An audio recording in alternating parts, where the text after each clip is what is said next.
السلام عليكم. عملنا النهارده طبق سهل جدا وولادك هيعشقوا البرتقان. لو مضايقينك ومش عايزين ياكلوا البرتقان تعالي اقولك على تركه كده هنضيفها للبرتقان. طبق البرتقان بصي هيخلصوه هوا. ولا تقولك بقى يا ماما انا مش عايزه البرتقان، لا هنقطعه قطع صغيره زي ما انت شايفه كده، او قطعيه دواير كده براحتك خالص. هنرصه بقى في الطبق، بس تقطعيه التقطيعه اللي انت حباها، واللي هم يعملوه زي سلايس كده اكنهم بياكلوا حاجه كده وهم بيذاكروا. طبعا البرتقال مفيد جدا، مفيد جدا عشان البرد وعشان الشتاء وعشان داخلين على امتحانات كمان. يلا بينا هنجيب خلة السنان كده وهنرص البرتقان بتاعنا زي ما انتوا شايفين.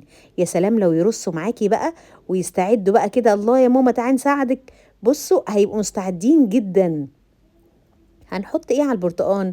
هنجيب بقى عندك عسل نحل.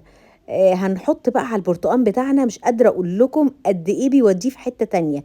سويت اند ساور زي ما بيقولوا، بس رائع جدا. عايزة اقول لك هيخلصوا البرتقان منك هوا. يا ماما اعملي لنا تاني كل شوية من جماله وحلاوته.